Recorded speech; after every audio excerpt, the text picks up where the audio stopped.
अच्छा है and I'm doing PhD from Ambedkar University. My subject is spiritual intelligence in workplace. I am doing it in OB. So basically I was doing a paper on different spiritual guidelines or people right now in contemporary world. First, as a small project, I've studied like scriptures, Bhagavad Gita, Bible, and a little bit of Quran and Buddhist scriptures, few. So now I want to know, like they are the word of God, so what now the people here, people like you, they bridge the gap between, theory and practice. So what's your advice to people? So first I would like to know, what is spirituality for you?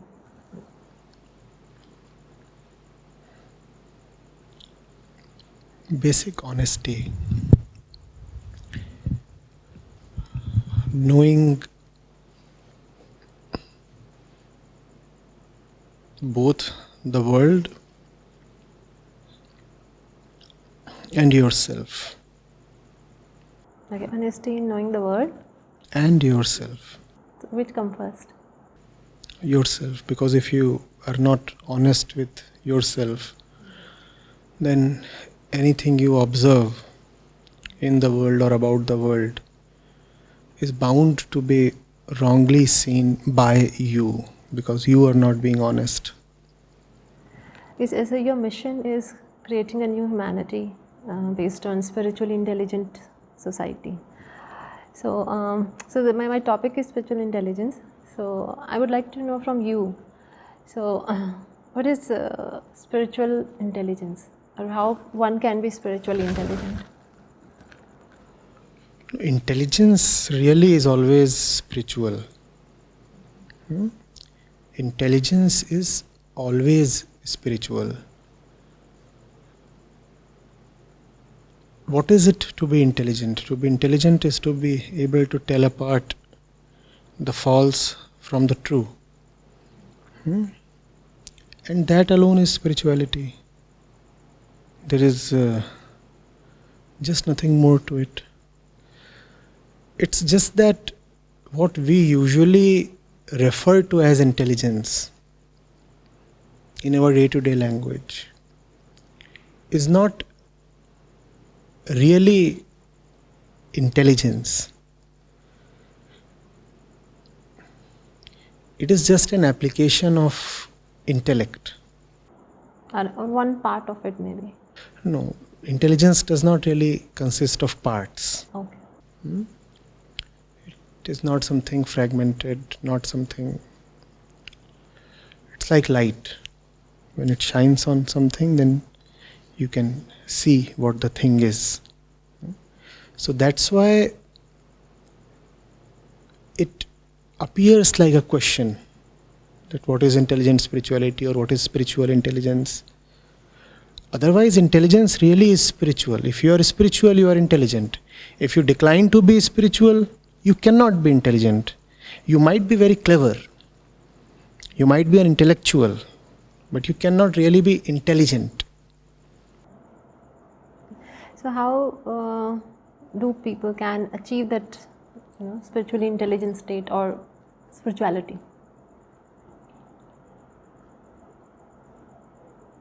You see, how are people in general, and how do people feel about their state?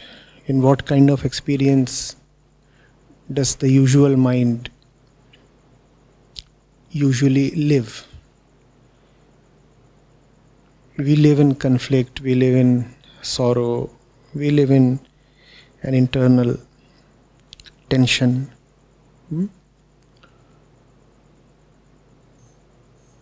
And we do not like that. That is why we call it suffering. And if we do not like that,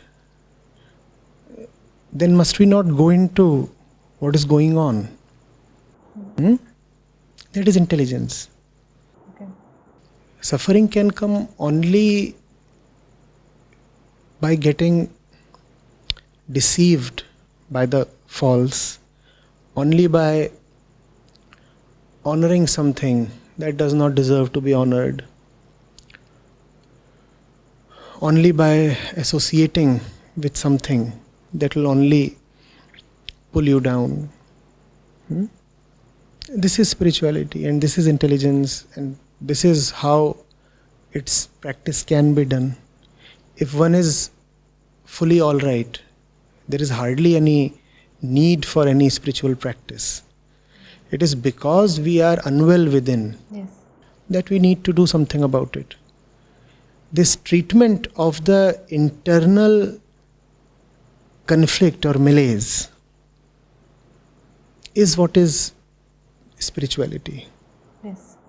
So how a common person can treat it? Like, I have two questions. How you treated it, being born as a human, so in human world we are all bound to go through that suffering, but the sages or the enlightened ones, they don't feel the suffering, because they have the power of discretion, illusion, and so on is what is impermanent and what is permanent, or that's what true and false. But normal people, they don't have. So how you have achieved it and how people can achieve it? Everybody achieves it the same way. Everybody is born quite programmed to suffer. Everybody is born very vulnerable to deception. And therefore everybody goes through all kinds of inner problems, confusions.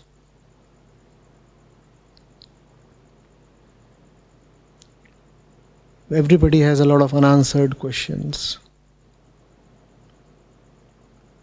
Then one has to be honest. Okay. In acknowledging his inner condition and finding out solutions that are real, and hence solutions that would really work. Not solutions that are mere sedatives, not solutions that are merely placatory in nature, but solutions that address the root of the malaise. So what are those solutions? It depends on your circumstances. The general name of the solution is honest observation and acknowledgement. The specific name of the solution is the name of the person who is seeking the solution. So he has to go into his own personal conditions and see what is going on, see what is going around, see what is going on within, and then see what kind of false associations are troubling him. See what is it in his life that does not need to be there and is needlessly present. What is it that needs to be there but is not being valued? And from there, what you get is intelligent change. So being honest with yourself and getting to the root of the problem, and then seeing or means acknowledging that yes, problem exists and this is the root of the problem, and then maybe introspecting what needs to be kept and what needs not to be kept. You see, introspection often comes from the same entity, from the same center, who stands at the center of all the problems. Yes. So introspection can be hugely deceiving. Yes. It is not introspection. It is deeper than that. It requires more honesty, more detachment. It requires more neutrality and passivity. You have to really, really be sincere about figuring out what is the actual condition. Otherwise, as I said, man is born with a proclivity towards self-deception. We are all very adroit at just keeping truth at bay. We can convince ourselves of anything.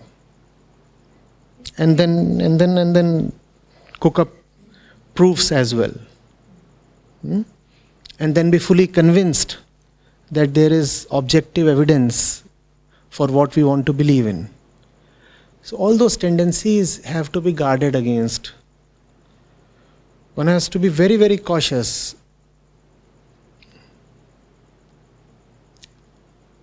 That one is not well, and hence the apparatus that is not well must not be allowed to diagnose or treat the illness. Then who will do it? You are not merely the one who is unwell. Had you been merely the one who is unwell, there would have been no suffering at all. That table is there. You can hack it down into pieces. It won't suffer. To suffer, you require a core of wellness. Had wellness not been your nature, you wouldn't have suffered. Just like the table, you would have just disintegrated without complaining. But we complain. We become restless. So there is something else as well. Okay, so as I understand, you're saying one who's suffering and one who's deceptive. That's one, and there is one who's well also. For practical purposes, let us call them as two. If we take this discussion late into the night, they may turn out to be one. But at this stage, yes, you can call them as two different entities. The one who is inclined to suffer and the one whose nature is wellness. Is it divine? Like they say there is a divine in you and... I don't want to take it that far. Otherwise it becomes a thing of the skies. And once we make it a thing of the skies, it becomes very easy to just escape it. Yes. It is something very available. It is something very proximate, provided we are willing to live by it. Okay, then the question becomes how the deceptive self identify the well self, or most of the time deceptive self is dominant self. That's why we suffer. Otherwise everybody would have that discretion of true and false. So how do we empower that well self? No, the well self doesn't need to be empowered. It is by the power of the true self that even this deceptive self also stands. Who is the deceptive self to empower the healthy self? All power is by the virtue of who you really are. Tell me, if you are not alive, can you even be sick? No. Where does sickness draw its energy from? Life? Life. Even to be sick, you first need to be alive, right? Yes. Yes. Similarly, even to suffer, Yes. you first need to be joyful. It is because we are joyful, Yes. hence we can name a particular experience as suffering. Okay. We do not need to therefore do anything about the entity that is naturally joyful. You don't need to work on it or empower it or embellish it, nothing. You just need to see whether you really require the other fellow. Okay. The one who is adamant on suffering. Okay. Is he needed? Ask him. He's you. So you just need to talk to the mirror. Okay. So it's kind of devil on one shoulder and angel on one shoulder? No. The two shoulders don't belong to a third entity. Okay. It's you. It's you. It's not that there is this, and then there is me with my two shoulders. It's not quite that way. These two together are you. Okay. And we are right now, as we said, talking of these two as different because the discussion has just initiated. Later on we might say, oh, forget the two-ness. Because you see, contradictory forces also, like day and night, they exist together. No, those contradictory forces are all agents of suffering. They all belong to the one who suffers. Okay. Don't you see that you don't like contradictions, do you? Not like, but we have to accept it. Nah, that is fine. Yeah. Anything that is done in helplessness can never be joy. Can it be? Anything that you have to perforce do. But we surrender. we surrender to those forces, and do we like it? No. Speak from the heart. Don't, right? So all that surrender and all is just another name for suffering. That is false surrender, or surrender before falseness. This that you are calling as contradiction is classically referred to as duality.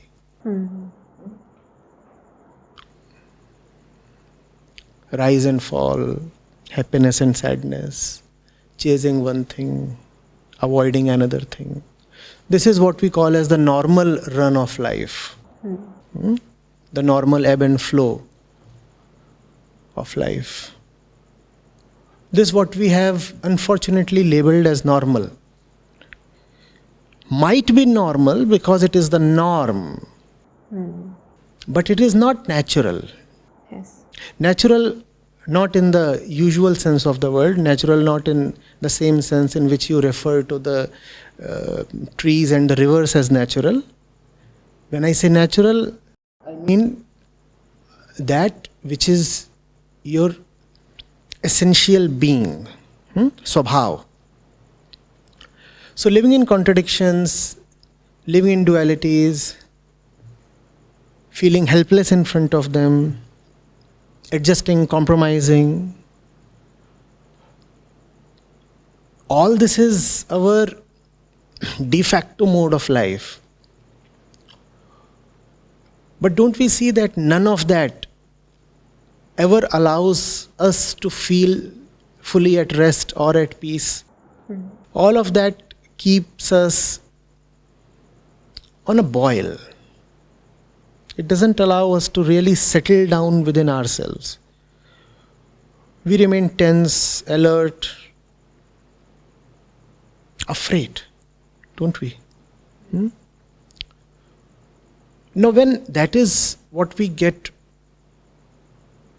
by living in that contradictory world of dualities, doesn't it behove the intelligent one to ask, can't there be life outside of it? Can't there be life untouched by all this rubbish? Not necessarily outside.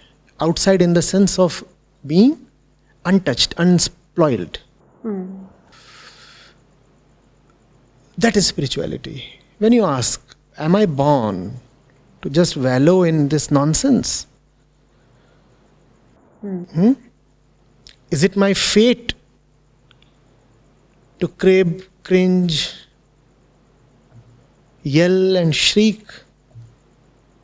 And when I am fed up of yelling, then put on a fake laughter or something?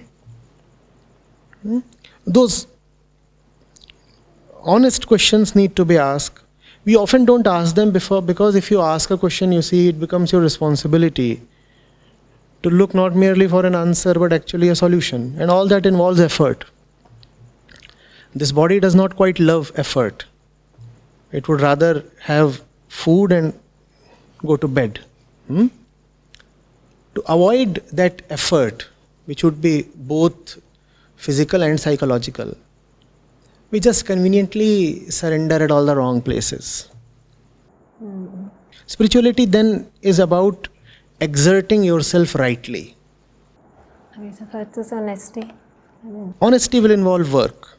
Yeah. You cannot be just honest within and let your world continue as it is. It is incumbent upon the honest fellow to work rightly. Okay, and honesty is there, then means acknowledgement is there, and then efforts are there. Okay, so it starts with the honesty. Means when we It starts with your suffering. if suffering, then we ask questions that is it, or there's beyond something, and then It is not even a matter of questions, you see. okay. Even if you don't get an answer, which you are most likely to, you never ever get final answers in such matters. It is a thing of the heart. I may not know what the final answer is, but does that mean that I bow down to all the forces of darkness present in my life. I may not know what lies outside this room. But the question will arise. The question may arise, but the suffering has to be deeper than the demand for a secure answer.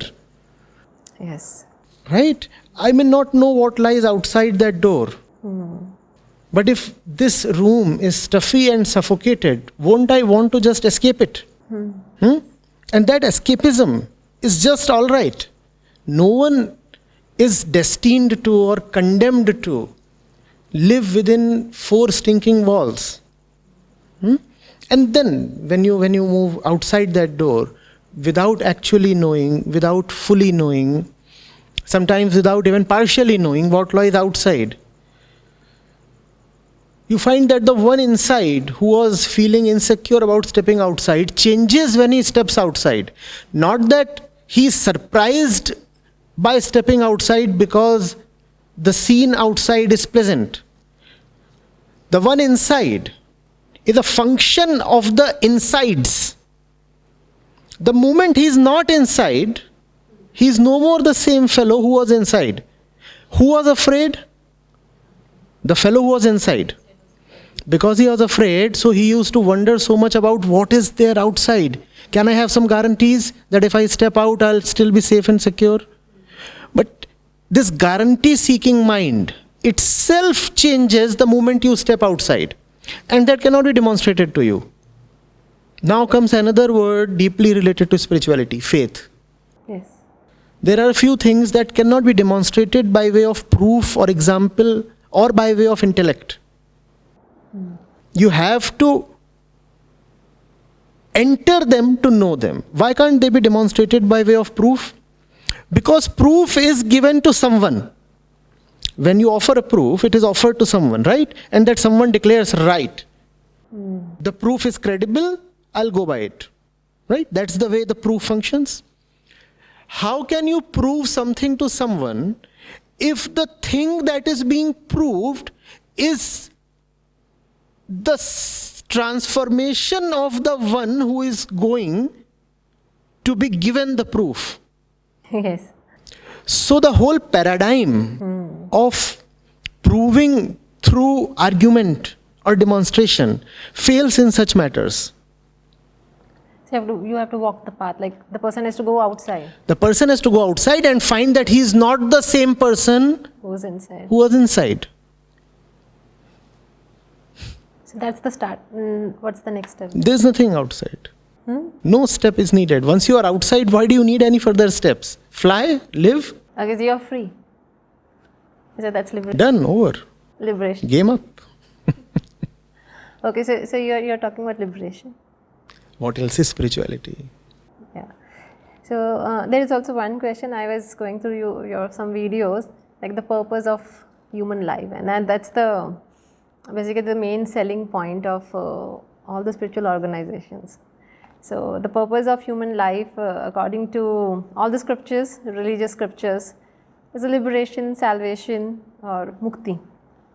Everybody is running behind that mukti. So what according to you? I also saw that you said that purpose is being purposeless, being purposeless. But again, to a normal person, I don't think they'll understand this thing, that the purpose of life is being purposeless. If you have a headache, get rid of the headache. That's the purpose of life. At that moment of time. Right, right. You are not ever living an hour in advance, are you? But we plan to. You may plan, but even that planning is in that moment. Yes. You may plan life a zillion years ahead. But when is that planning taking place? The current. Right now. And if the planning hurts, when is the hurt being experienced? And the current moment. So when is it that you want the treatment? 2 years later or right now? If you have a headache right now, when would you want to take the pill? Today or in 2021? Today. Today. So that's what. See what is it that hurts you today. It might be the past. Okay. It might be the future. It might be the distant future.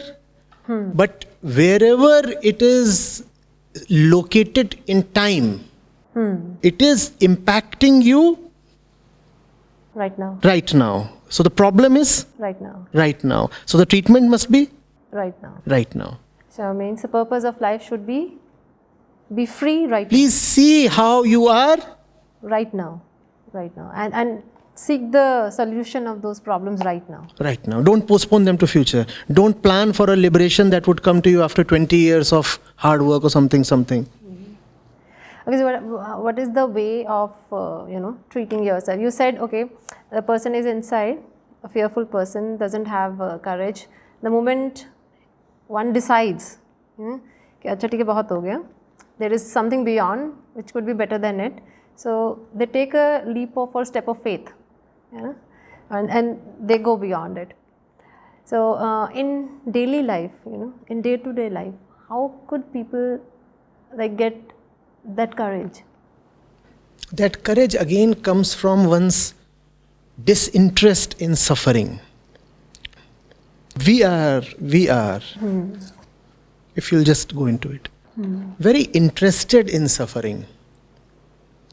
You have to have a certain boredom. You have to have a certain sense of giving up. An inner fatigue has to set in. Why are we disinterested in suffering? Because suffering brings with itself some perks. We are incentivized to suffer. Okay. And because we do not have the right mechanism within to evaluate, Yes. we often end up valuing the little perks in favor of suffering as very, very big or enormous. We give them more value, more honor than they deserve. Right? And in return, we take upon ourselves much bigger hells than we deserve to live in. For example, you may raise a person to the podium, garland him, felicitate him, and put upon him 1,000 kinds of responsibilities. Responsibilities in the common parlance. Responsibilities not in the spiritual sense. In the spiritual sense, your only responsibility is liberation. The fellow will value all the social honor that he is getting to such an extent that he will not even impartially, objectively evaluate the burden that he is signing in on. For those few minutes of exaltation, social acceptance, he will be able to push himself into a very long stretch of condemnation. We do not have our inner mechanism quite rightly said. We are trained to be undone. We are trained to falter. That training itself has to be reversed. Yes, how it can be done? That is the whole process of spirituality. Look at how you are internally trained. The internal training, which might be called as vritti or sanskar or conditioning, whatever. That internal training exhibits itself in the way we live. There is no other way to know it. It has to be known through our daily experiences. What is it that we think of? What is it that we are inclined towards? What do we rush towards? What are we afraid of? What is it that tempts us? What is it that threatens us? What is it that we go along with? What is it that we bluntly refuse? All that comes from our inner training. And in a very robotic way, we just decide to acquiesce with what is going on without questioning it, without knowing it. It need not necessarily be so. We have to invoke something else within. We are not merely trained machines. We have other powers as well. See, my query basically is, there are many people, see, I'm a counselor also. So there are many people who are suffering. They have realized that thing, yes, okay, there might be something beyond it. and everything is set in their life. They have a good job, good family, but still certain things they are not very happy about. So they identify there is a suffering, they identify there could be a solution to it. So that's why they go to the various gurus for quick fixes, peace of mind. So what can be done for those people? Like they want, right, a pill maybe, You see, we do not merely suffer. We suffer along with the gratification that comes from the whole setup of suffering. Unless one is prepared to give up the gratification that comes along with suffering, okay, suffering will remain along with the gratification. Had we been just suffering, we would have long since given up suffering. Nobody is fool enough to suffer for nothing.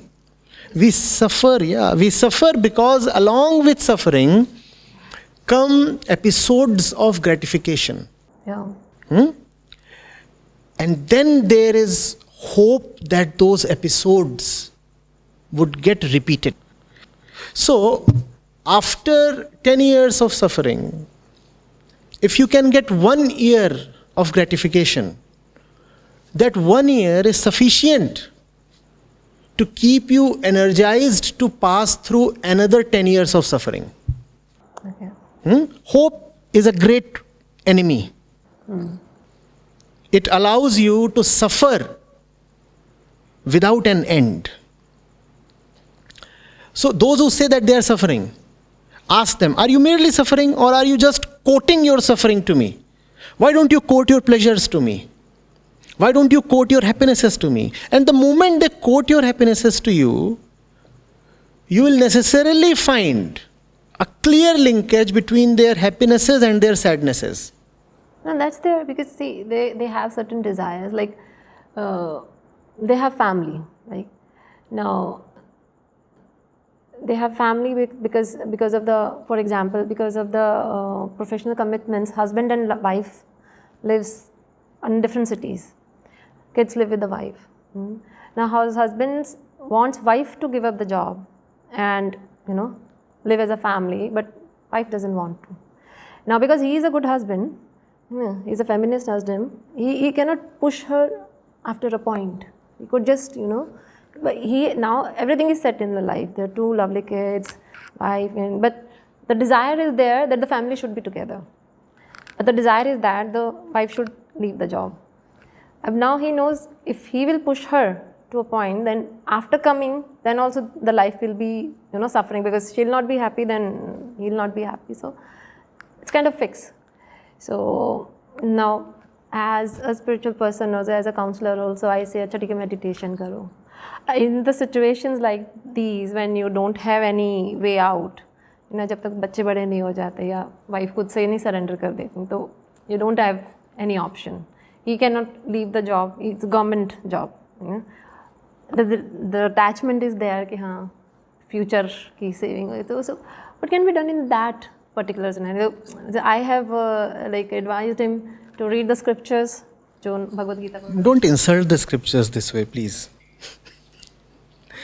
Scriptures are not for people who just want to adjust better to their existing patterns. Okay. Okay? They are already well settled according to their own calculations and their own clevernesses. He knows very well that he must be in a government job. And I'm sure he is not fully revealing to you why he wants to be in a government job. If he is so fond of his wife and his family that he wants to be with them, why stick to the job? Provide the security for. Then why think so much of the kids and the wife? He wants that also. No. It's not that this and that. He very well knows what he wants. It's just that he might not fully expose himself to the counselor. As they say, you cannot have your cake and eat it too. And that's what the common man wants. Yes. He wants to beat even the law of the results of actions. He says, I will continue doing what I am doing, but I want different results than what I am currently getting. If he continues to be who he is, he will continue to experience what he is currently experiencing. Scriptures are only for those who seek liberation. Scriptures are not for those who seek accommodation. And the scriptures themselves specify it very, very clearly that we are not for entertainment. We are not painkillers. We are not pills. Only the real seekers of truth, only the ones really desirous of liberation should come to us. Not that I want to keep my government job because it offers all kinds of perks, but I also want to label myself a feminist, so I don't want to push my wife too hard. What kind of feminism is this? Seriously. And the kids, they must also have all the modern amenities and the facilities and whatever. And then there's These are the problems of common people. They're suffering. They know there is something beyond suffering, but they want a way out. See, if you are really suffering in this room, I ask you, would you just sit and sip tea and go the next day to your office, which incidentally happens to be inside the room? Or would you just make a mad dash for the door, and if the door is unavailable, then you would beat up the windows, and if the windows don't open up, then you would knock down the walls? You need to have that kind of fire within. Spirituality is not for people who are just either wet wood or at most smoldering within. You need to be ablaze. Otherwise, continue as things are going. It is not a matter of emotion. It is a matter of your decision. You cannot just emotionally prescribe liberation or joy or truth or freedom to everyone.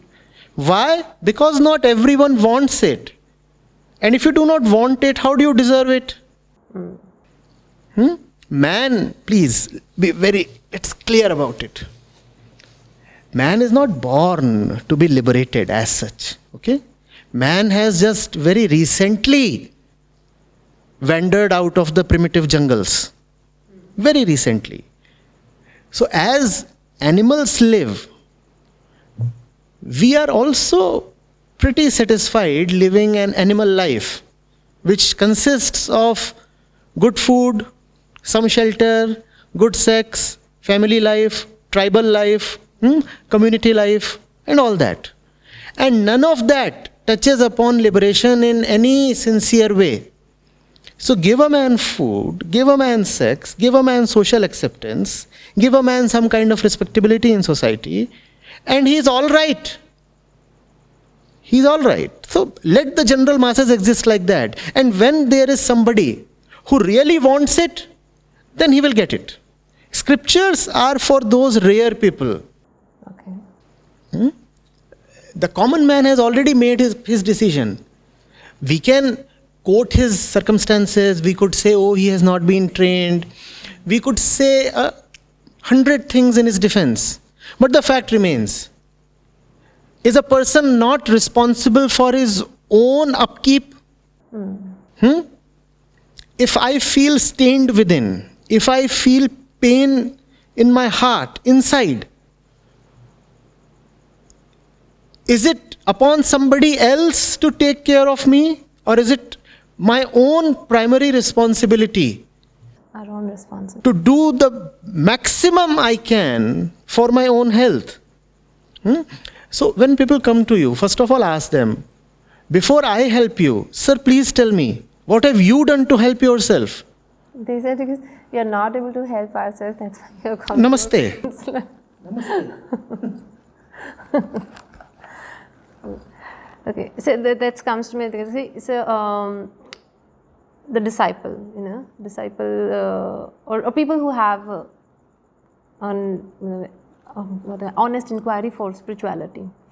So, is there any qualification for that? Like, who can be a disciple? Like, you take courses, right? So, do you, scrutinize people like, yes, ये sincere seeker है, और ये नहीं है sincere seeker, तो इसको course में लिया जाए, इसको नहीं लिया जाए? I don't do that because right now the foundation cannot afford to do that. Okay. But I'll tell you what the qualifications of a disciple are. He must be prepared to go against himself. And that is what is called as discipline. The inner willingness to go against yourself. That's what qualifies a disciple. The one who is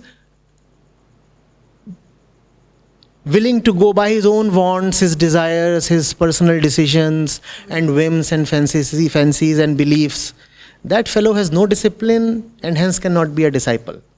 Okay. The disciple has to fight a war against himself. It could be a cold war, it could be a hot war. Cold war is when you can convince yourself through counseling or argument, or anything, Hot war is when you find that you cannot convince yourself, so you just force yourself to do the right thing. But you're already convinced that this is the right thing. Yes, but there is somebody within you who is not convinced.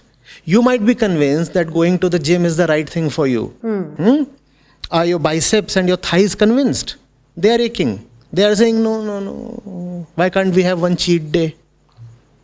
Okay. Because what we get when a person becomes a sincere seeker, what they get? Why is it that they want to become a sincere seeker in the first place? They will get that. To get rid of the suffering? Otherwise, what is the need to seek? The absolute happiness, you are saying? Eternal happiness? No, nothing eternal happiness, because we do not know eternal happiness. Okay. If we know eternal happiness, then why would we suffer at all? That which we call... There is something called eternal happiness. As long as we know that knowing is our own fabrication and hence false. Okay. As long as you have a concept of eternal happiness against a concept of your present suffering, then that concept of eternal happiness is just an extension of your current suffering. And that is why people keep on moving from suffering to another kind of suffering, to another kind of suffering, to another kind of suffering. And what are all these consecutive sufferings in succession? These are nothing but the eternal happinesses that they were once chasing. So that which today looks to you like eternal happiness will be the suffering of tomorrow. Why? Because it is your eternal happiness. You defined it, you planned for it, you projected it, and because we are foolish, so our eternal happinesses are also equally foolish. And so if we get them, we suffer. Therefore, the seeker does not seek eternal happiness. It is liberation. Liberation from what? Not from suffering, but from the sufferer. He says this sufferer is such an idiot. He plans for happiness and gets suffering, sadness. So he says, I want to get rid of this fellow within who thinks too much of himself, acts very smart, and always gets knocked down. And I'm tired of this fellow within. That is liberation. Okay, so that's like Buddha. Buddha says, wo I ko khatam karna hai. So there is no I inside. Is it?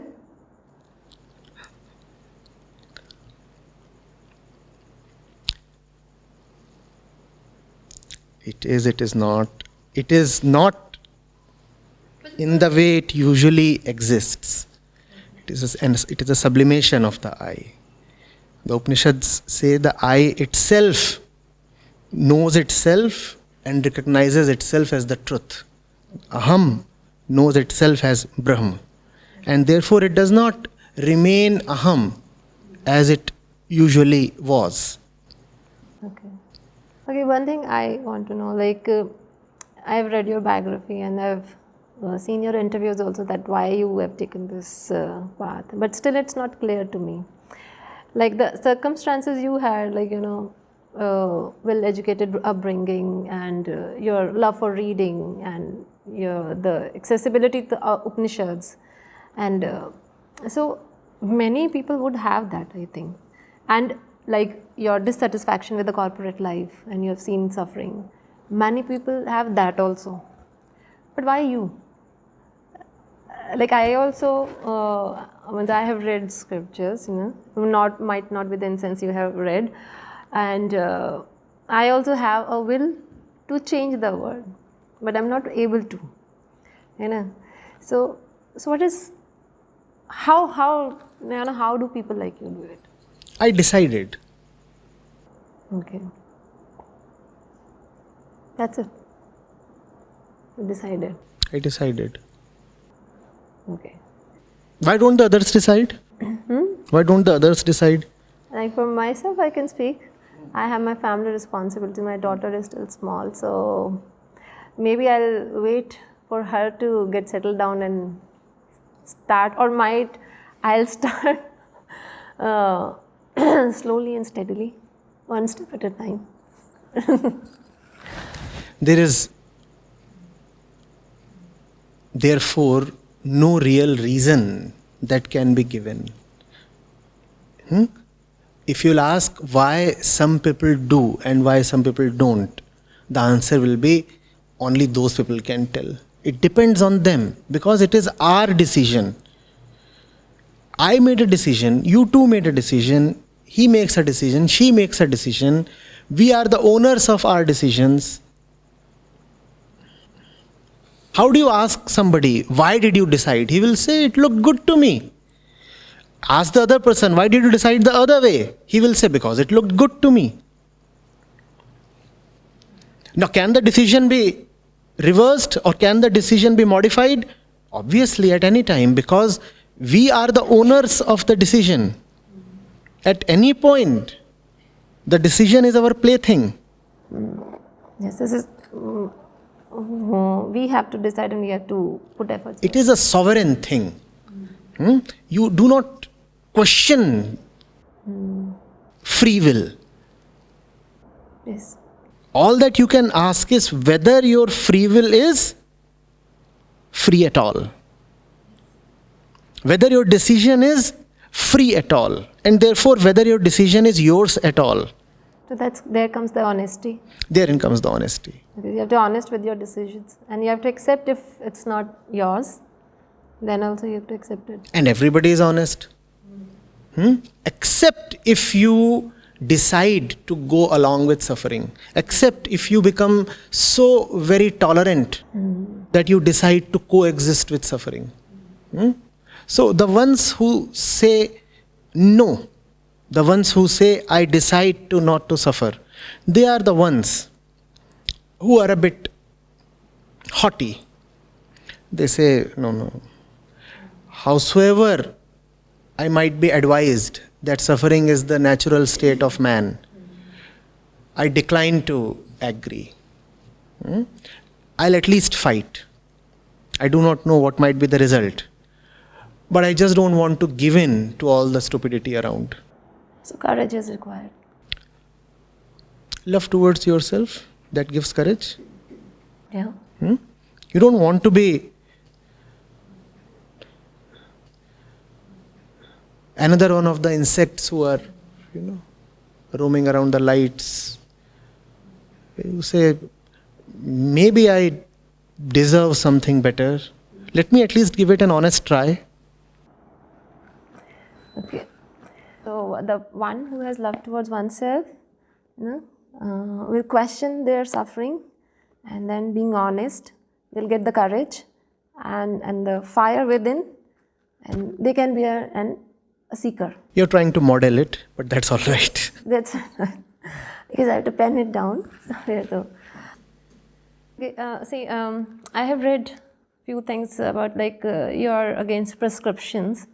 But again, I have to ask, for a householder, okay, पूरा नहीं liberation पा सकते, but certain stability of mind, certain calmness of mind, कि ठीक है, external circumstances should not impact that much, and we should have a discretion and little bit courage to stand for the right. हमारे साथ अगर कोई गलत कर रहा है या हम जानते कोई गलत हो रहा है तो उसके अगेंस्ट हम खड़े हो सकें, थोड़ा सा ऐसा करेज. Or because being a householder, we might not have that liberty, or we all already ourselves have bound ourselves in those responsibilities, and we want to carry it out. So what can be done for it? When any technique, you say, like many people say, okay, do meditation. I've heard your views about meditation for 40 minutes, 60 minutes also. But what I can say, tests have been done, and research have been done. Okay, yes, meditation for 30-40 minutes or chanting for 30-40 minutes also helps. People with depression or people with heart attack or cancer survivors, it gives them a certain relief in life. So my question to you is, what do you recommend for a householder? You have to understand a few things. Whenever you will say that the research is suggesting that meditation for 30 minutes gives relief, you are surely comparing two states. The state before meditation, A. It is the state before 30 minutes. And B, which is the state after 30 minutes. So let's say 10 p.m. and 10:30 p.m. So a great scientific sincere research was conducted that measured the stress level at 10 p.m. A and the stress level at 10:30 p.m. and found that meditation brought about a drop in the stress level. And so you concluded that meditation is good and it gives you freedom from stress. What if I say that this same attitude of meditating only for 30 minutes is what is giving rise to the high levels at point A? You are seeing what is happening between A and B. Why are you not seeing what is happening prior to A? First of all, why are stress levels high at 10 p.m.? Why are you living such a life? And I'll tell you why you're living such a life. Because you think that 30 minutes of meditation will be able to take care of your next day. Yes, that hope is there. So the research, therefore, is misleading. Okay. Somebody needs to tell that to the researchers. But there are longitudinal studies also.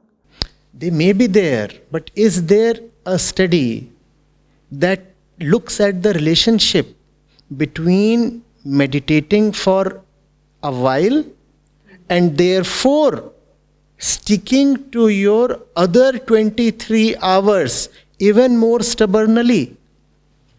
Okay. Those who gave the practice of meditation gave it as a very short-term thing.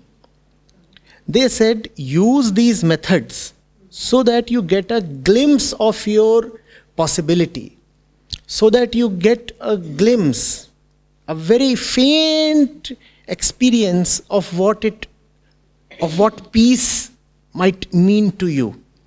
And once you have had that glimpse, then you have to necessarily move into methodless meditation of 24 hours. But if you move into that, then the issue is that you cannot sustain your current lifestyle. Therefore, people decide to stick to those 30 minutes. Yes. And therefore, people decide to stick to their 23 hours and 30 minutes as well. So, two compartments are created. Two compartments are created, both sustaining each other. Because you meditate for 30 minutes, so you get some relief. Because you get some relief, so you are able to sustain your 23 hours, 23.5 hours, right?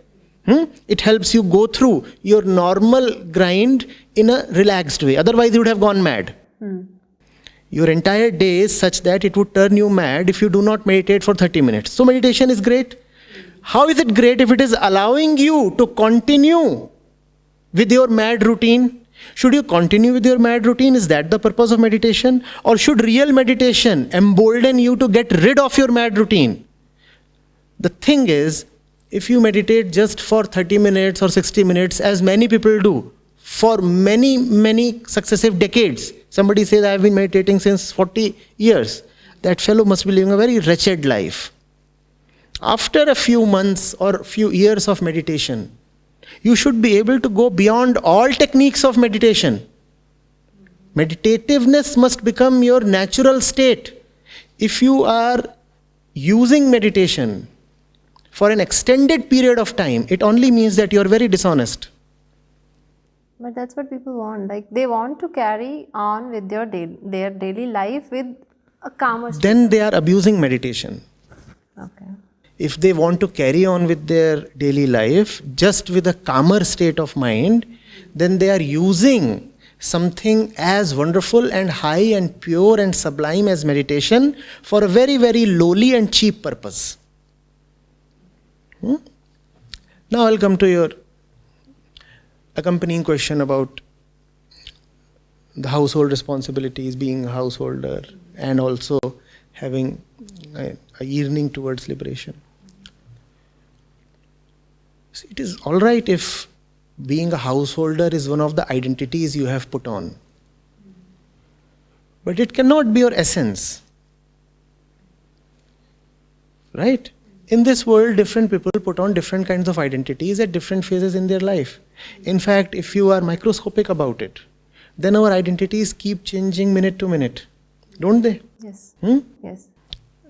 Right now, I'm sitting in front of you as somebody. I was not the same person, not carrying the same identity a while back when I was upstairs. Earlier in the day, I was driving my car.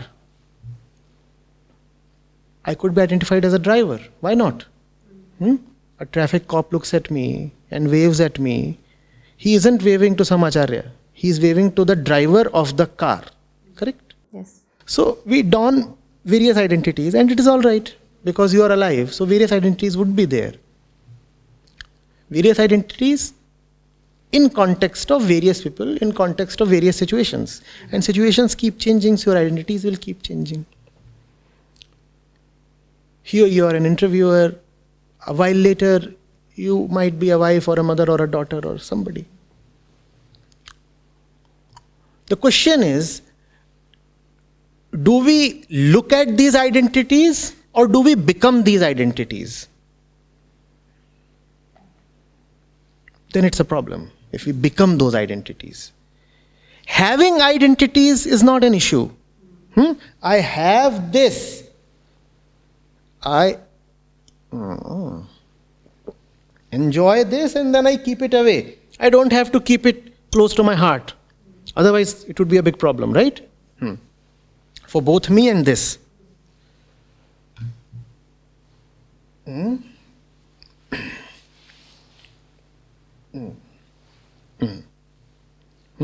What if I start calling myself Mr. Handkerchief? That's what we do. You are not a householder. You are not anybody. If you take it to an extreme, you are not even a woman. You are not even a person. And this is not merely academic nonsense. If you can look at something, then you cannot be that thing. Can't you look at your persona? Can't you look at the functioning of your entire personality? Then surely you are not that. Yes. Surely your being is untouched by all that you look at. Because if you can look at something, That's not us. that's not you. So you are not merely a wife or a mother or a professional or an interviewer or a counselor or whatever. These are the various roles being played by you in your own freedom. That's the question. Is that freedom there? Or has it become a liability and an obligation? See, many a times it's freedom, like many a times we choose, many a times. No. Choice does not imply freedom necessarily. Our choices are hugely conditioned and therefore they are not free choices. As long as there is freedom in the identities that you pick for yourself, identities are playthings. Identities are good fun. I might decide to play a joker right now, which is good. Good. Leela. I like it, they like it, everybody likes it, my rabbits like it. Everybody enjoys it. But what if I am condemned to be a joker? Put on the makeup and never take it off. the skin will hurt, won't it? It hurts. It hurts. If there is anything that you have to put on and are never allowed to take off, it badly hurts. So it's all right. In front of your kid, be a mother. But essentially, always remember that you are none of these roles that you are playing. That gives you delightful freedom with respect to all these roles that come to you. Delightful freedom. Then you don't have to really crib about those roles, as people do. What do I do? I'm a father, so I have to carry on with this job. Now I have 4 kids. What do? I can't quit, even though my boss is such a... but I can't do anything about it, No. This is how it's very easy to forget that I'm free from all these roles, because we get so involved in playing those roles that only becomes our identity. So how to remind ourselves? You don't take on those roles for nothing. Those roles give you a certain pleasure. Yes, business. Yeah. So you have to ask yourself, how much am I getting from it and what am I forsaking for it? So transactional analysis. That has to be done. What else? The ego is a businessman. Yeah. It transacts. And if it is transacting, it should as well keep a ledger. No? Either you don't transact at all, or if you are in the transaction mode, then shouldn't you keep accounts? Yes. So do good account keeping. Okay, but again my question is, for a householder who wants to keep the responsibilities and has a yearning for God, so what are the techniques? Okay, what does the householder really want? Tell me. Householder, apart from these things like peace of mind, what I say. Don't take it that high. What does your common householder commonly want? What does he want? Efficiency in day-to-day working, I think. No. When you say he's householder, what does he want? Welfare of the house. Yes. So if you have a wife, you want her to do good. Within your specified parameters, obviously. If she starts doing too well, then it becomes a problem. If you are a parent, then you want your kids to be nice kids. Obviously, within certain boundaries. If they become too good, then that again is a problem. Haven't I answered already? If you really want goodness to come to your family, please know what real goodness is. But I'm again asking certain rituals to be followed. Like, see, let me give you an example. Like, every organization, people, when they go for these courses and something, they have said something, a mantra or take home. Like, for Art of Living, it's Seva Satsang Sadhana. I follow Natural Buddhism. Here is faith, study and practice. So this is kind of a, takeaway from it. So when you follow these steps, the teacher or mentor says, "Okay, you follow these steps and you'll be good." And when some problem happens, अच्छा ठीक है तुमने सेवा किया होगा तो सत्संग नहीं किया होगा तो वो करो, है ना? Like we in Natural Buddhism we say, okay, you are chanting for yourself, so you chant for others also. You go home visits and meet people and share their joys and their suffering. So this will give you a new perspective to your life, and so might you get a new solution for your problem. So the mantra kind of thing, Seva, Satsang, Sadhana, faith, practice and study. So that kind of thing, ritual. Why don't you simply say you want me to blast all these things away? You are indirectly prodding me. No, actually I have to write it. That okay, Acharya Prashant prescribes these spiritual practices to be, happy, away from suffering or near to liberation. Okay. So you won't relent, right?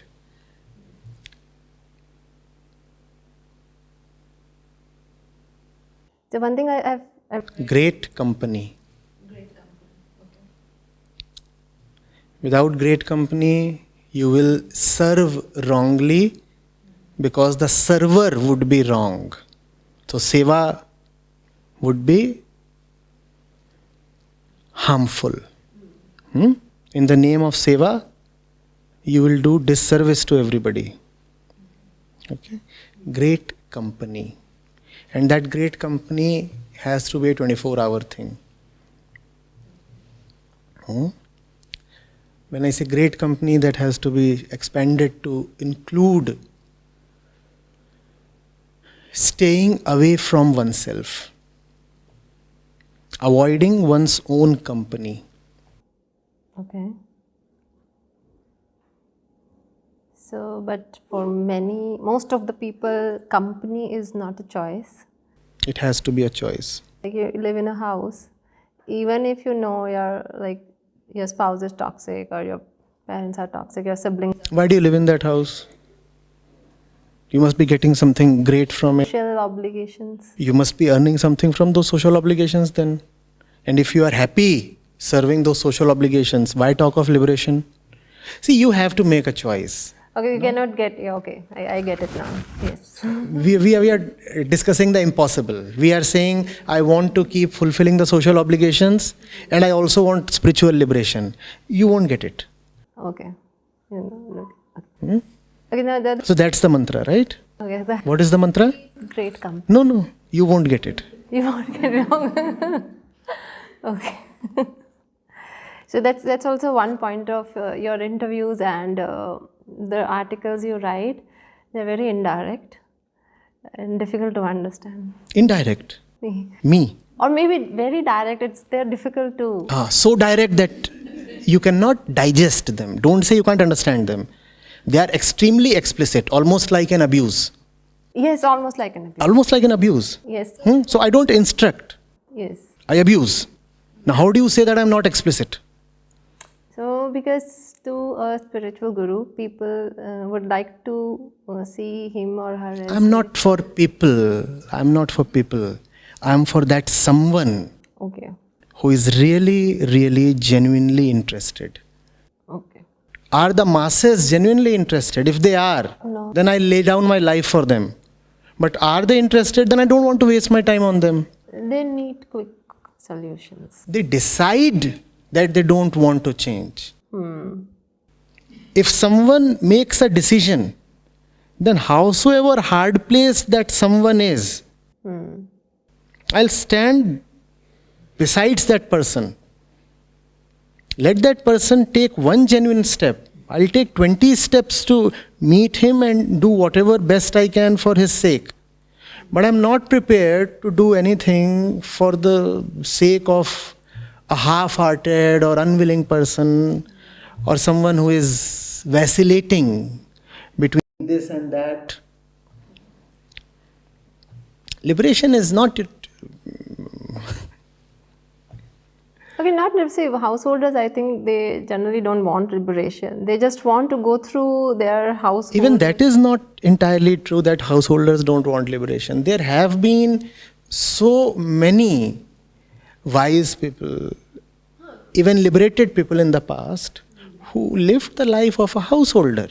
So it is not that liberation and the household are mutually exclusive. Okay. It's just that the clear decision has to be there, a certain love has to be there.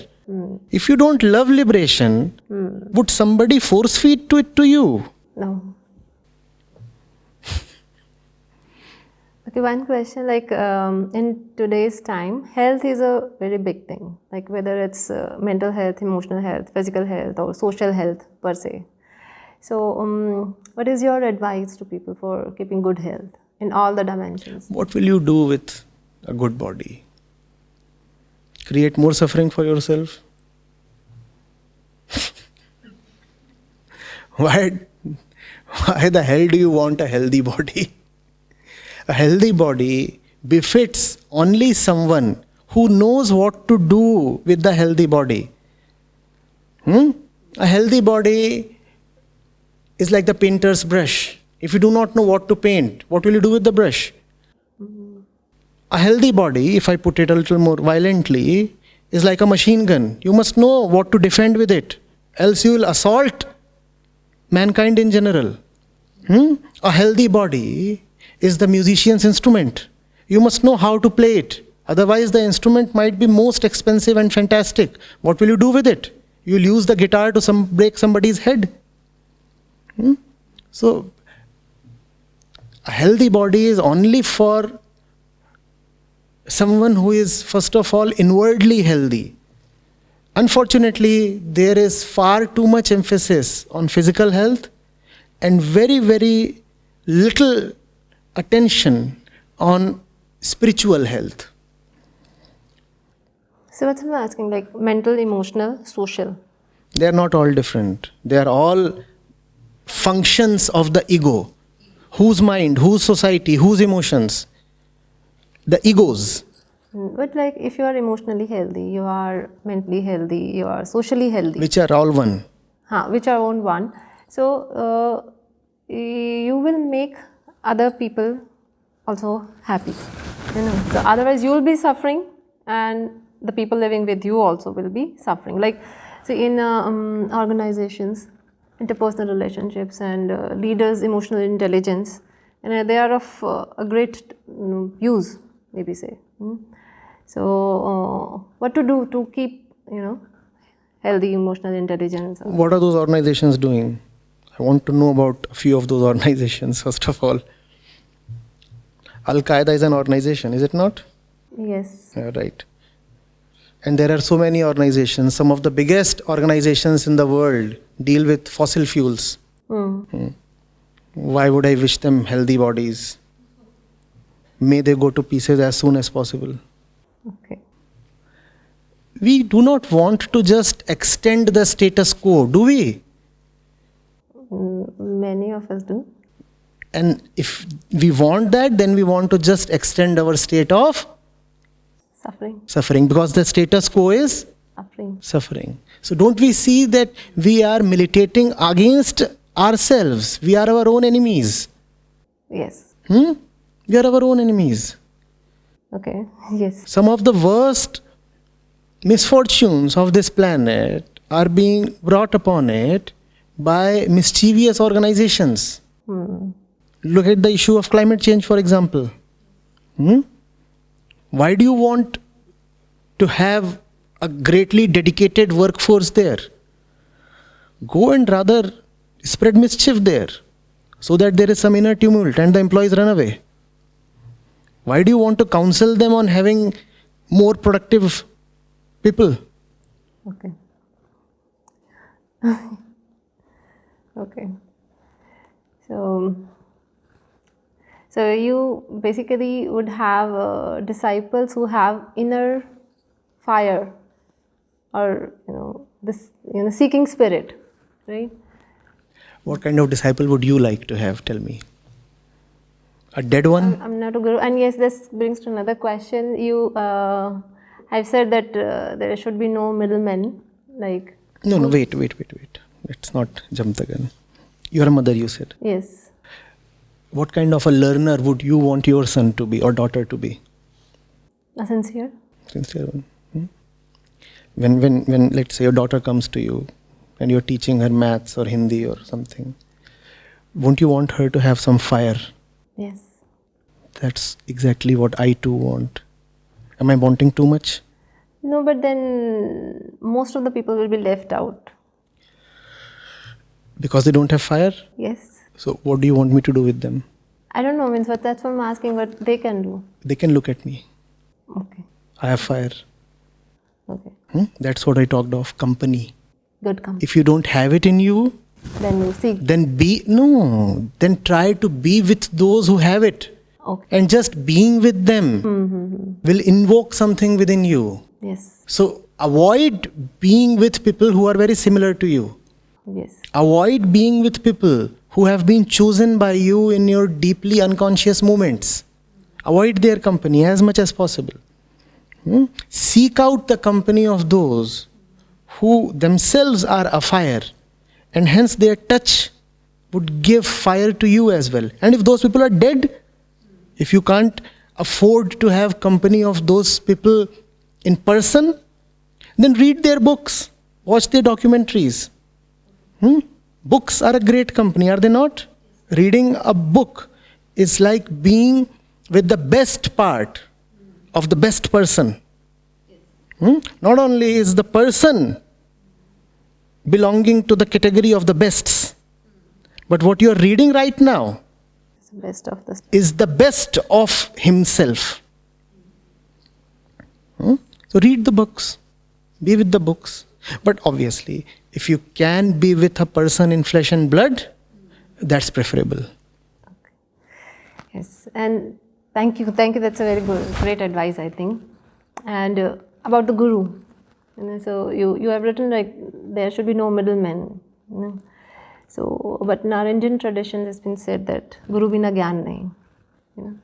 So do you consider yourself a guru? No. There is only one guru. उसी के लिए कहा गया है गुरु बिना ज्ञान नहीं. But what about the people who are in flesh and blood and they guide you? They guide, so they are guides. Okay, they are guides. So you are also guide. And you too are a guide to so many, aren't you? Yes. Junior guide, senior guide. That much is okay. Even that is preposterous for myself to, so blatantly call myself senior. But I can't help being honest at times. That's beautiful. Okay, I think right now I'm out of questions now. That's spiritual intelligence. To run out of questions after a while, is it not? Yes. So, thank you very much. And many of my preconceived notions are also challenged, so I have to think about it. And then again I come back with more questions. Thank you very much. So, how do you worship? Like this? No, like you said, Guru, the God you're referring to. How do you worship? By the you, do you mean me or do you mean mankind in general? Up. How do I worship? You. This is worship. What else? Work is worship. What else can be worship? Tell me. If your work is of fallen quality and you worship in a high temple, then is your worship not just fraud upon the God you worship? Yes, but there are different techniques for worship, like chanting, simran, jap, jise kehte hain. And then what do you do? And then you go to your shop where you sell tobacco, chanting the name of God or the holy name of your guru. But ऐसा मतलब कई जगह पढ़ा है जैसे if you are doing You might have read 1,000 things at 1,000 places, right? Intelligence abides in you. Okay, answer this to me. You might chant the name of God as many times a day as you wish to. What is it that you do otherwise, or what is it that you are doing while chanting? Yeah, but that's... So many atrocities happen in the name of religion, don't they? Yes. People open fire upon crowds while chanting holy verses, right? And there it is very, very explicit that something unholy is happening. But what about the person who maintains an inner violence while mouthing the name of God endlessly? So then tell me, what is worship? Okay, that's an extreme case. That is an extreme case because that is an explicit case. Other cases are subtle. Your senses do not quite register them. Your mind does not quite analyze them. So they do not appear extreme. If you go into them, they will appear equally extreme. All evil is extreme. Or is there something called moderate evil as well? No, but it does help, doesn't it? It helps in what? Go back to our discussion about point A and point B while meditating. Yes, but it helps. Like, I have met many people who have overcome their depression by chanting. I fully agree. You may use chanting, but then that has to positively and decidedly lead to a change in life, which means it has to bring about a change in the person you are. Your very I should change. Instead, chanting in 99% cases becomes a toy for the I. What is the I doing? Smiling and chanting while remaining as it is, having decided long back that no chanting will be allowed to influence it. having armored itself against all kinds of spiritual practices long back. Now, with that kind of an armor, whatever you might be engaged in the name of spirituality, nothing is going to ever change you. First of all, there has to be a decision to drop your armor. First of all, there has to be a decision to let the technique affect you. Okay, let's say I've decided that I want to change, and for the change, I want some certain techniques, like chanting is one, or going to the temple is one, So I feel more related to the God. So in that case, it helps. In that case, you have to find out the right technique customized for you. Just picking from some kind of a drop-down list of the 15 usual techniques won't help. We are all very, very different people. Therefore, we require tailor-made techniques for ourselves. Okay. The technique that would work for you when you are at home will not work for you when you are in the crowds. Yes. I'm assuming the house is not crowded. Okay, so do you give those techniques? I try to create an environment in which the fellow is able to figure out the right technique for himself. Okay. And believe me, the right technique comes out of meditation. Before the right technique leads to meditativeness, the right technique requires that there has to be meditation within. So people usually say that if you use the technique, then you will get meditation. They call the technique itself as meditation often, right? Yes. It is different. If you are meditative, then you will just come to know of the right technique for yourself. Okay, how do you define meditation? It is a decision. That meditation is a decision. That meditation is a decision. It is a decision to target peace. It is a decision to untarget nonsense. Okay. And then you know what is it that would work for you. And then you would also know the right person to approach you, to approach in order to get some kind of a technique. Okay. But 2-3 of these things have to be remembered. First of all, the technique has to be very dynamic, very flexible. And therefore, you cannot have a set technique for yourself or a set time for yourself. If you want peace 24 hours, then when do you require the technique? 24 hours. 24 hours. And the same technique will not work for you the entire day, because the entire day you are not the same. Are you the same person that throughout the day? No. Through the day you are changing. So the right technique that would be useful for you too would change. And discovering the right technique therefore cannot be left upon a guru or some other person. Will he be available 24 hours to keep suggesting you the right technique for the moment?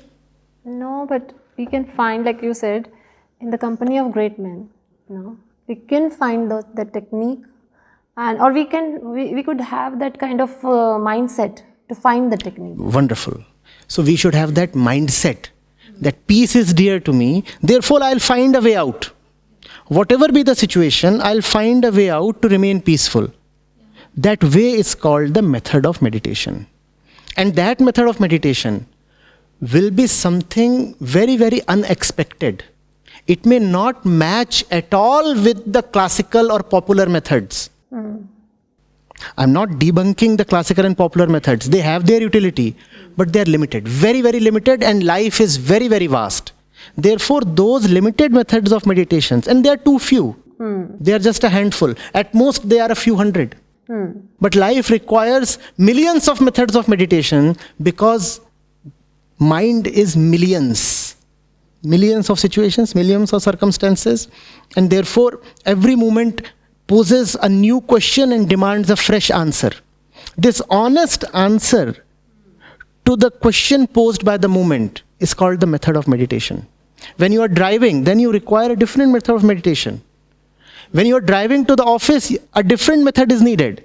When you are driving to a vacation, then a different method is needed. When you are swimming, at that moment, don't you want to be meditative? I don't know if it's possible. If it is not possible, then you'll be a bad swimmer. Okay. Avoid drowning. You have to be meditative even when you are swimming. So when you are swimming, then you require to be meditative, and that will require your own ingenuity to come up with something. You cannot depend on a guru. Obviously, you need meditation, but would the guru be there with you 24 hours? With the company of guru, you know.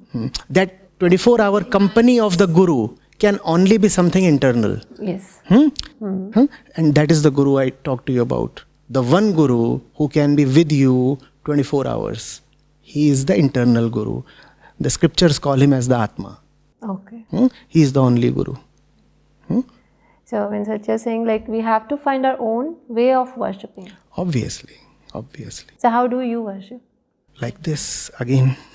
It's like this, like working, connecting with people. That would be limiting it. Okay. So like this. If you ask this question to me 15 minutes later, I would say like this. If 30 minutes later I am there outside in the lawn, just loitering, and if you'll ask me how do you worship, I'll say like this.